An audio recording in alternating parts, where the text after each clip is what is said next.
সাদা পোশাকে দেখতে পারি, আমরা সেটা ফিল্ড লেভেলে সেন্টারে কাজ করি ওই রাস্ট কালারের ড্রেস পরে। আমাদের পোস্ট হচ্ছে কমিউনিটি হেলথ অফিসার। আমাদের একরকম বলে আমরা এই পোস্টটা, যার একটা 4 বছরের ছোট বাচ্চা আছে, যার এতটা মানসিক তার ওখানে আমি সব জানি বোন, আমি সব জানি অন্যায় ভাবে করেছে, এত চাপ নিতে পারে। আমরা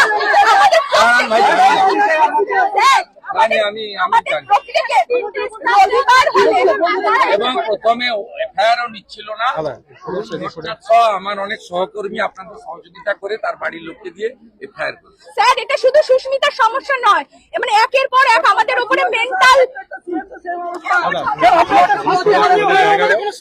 লিখিত আমাকে যদি দিতে পারতেন, আমি প্রেস, বিধানসভা যেখানে যেখানে বলার দরকার আমার করতে পারবো না, আওয়াজ তুলতে পারি। স্যার, আমরা সেটাই আমাদের আওয়াজটাই পৌঁছে দিতে চাই সাধারণ মানুষের কাছে, যে আমাদের উপরে মেন্টাল এত টর্চার করা হচ্ছে। ফোন থাকলে আমি আমার হোয়াটসঅ্যাপ নাম্বার দিয়ে যাচ্ছি।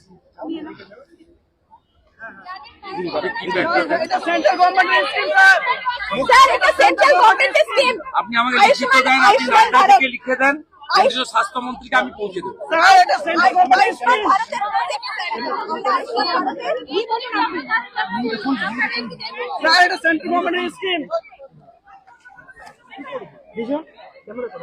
আমাদের দুই রকম করে রেখেছে, কন্ট্রাকচুয়াল আর পার্মানেন্ট করে রেখেছে স্যার।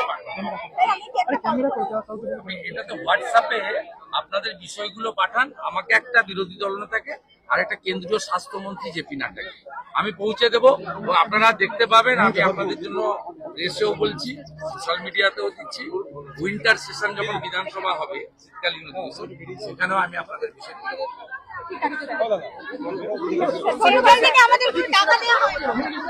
আমি শুনেছি দিদি,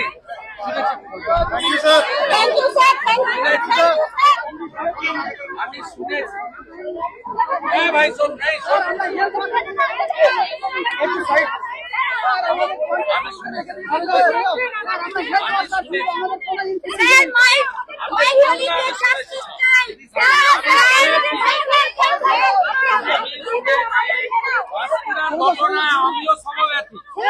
আপনাদের ডায়েরি নিচ্ছিল না, আমার লোক সাথে থেকে ডায়েরি করিয়েছে।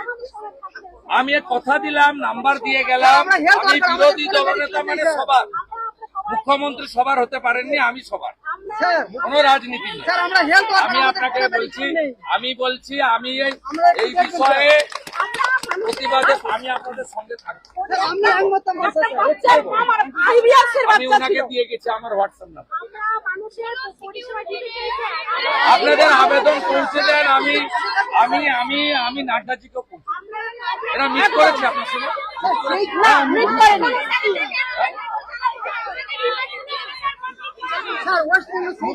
আমাদের